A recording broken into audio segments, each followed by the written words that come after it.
बिस्मिल्लाहिर्रहमानिर्रहीम। अस्सलाम वालेकुम नाजरीन। जी, आज की इस वीडियो में मैं आपको 5G टेक्नोलॉजी के बारे में अहम इंफॉर्मेशन दूंगा।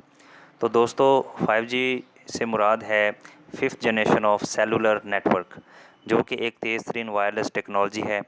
ये दरअसल रेडियो फ्रिक्वेंसी से चलता है, जिसको स्पेक्ट्रम के नाम से भी जाना जाता है, जिसकी मदद से इंफॉर्मेशन को हवा में मुंतकिल किया जा सकता है।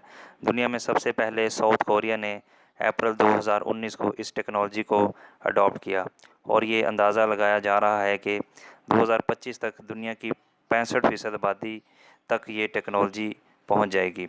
5G को किसी एक बंदे या कंपनी ने नहीं बनाया, बल्कि कई कंपनीज़ ने मोबाइल इकोसिस्टम से इसको इन्वेंट किया, जो कि हमें इस काबिल बनाएगा कि आप 4G से ज़्यादा तेज़ डाउनलोड कर सकेंगे, और जिसमें स्टोरेज कैपेसिटी पहले से कई गुना ज़्यादा होगी, और बिलियन ऑफ डिवाइसेस को आप एक साथ कनेक्ट कर सकेंगे।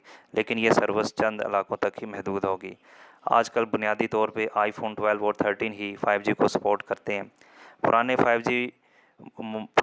मॉडल्स में जो सी 5G टेक्नोलॉजी जो सी है, ये सपोर्ट नहीं करती।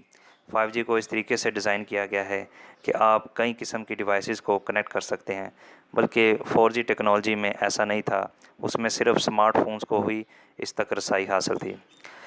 पाकिस्तान टेलीकम्युनिकेशन ने रिसेंटली 5G के हवाले से एक फ्रेमवर्क बनाया है, जिसमें उम्मीद की जा रही है कि अप्रैल 2023 तक 5G टेक्नोलॉजी लॉन्च हो जाएगी पाकिस्तान में। जी तो नाजरीन, आज की इस वीडियो में बस यही कुछ। प्लीज़ वीडियो को लाइक करें, चैनल को सब्सक्राइब करें। Thank you for watching. अल्लाह हाफ़िज़।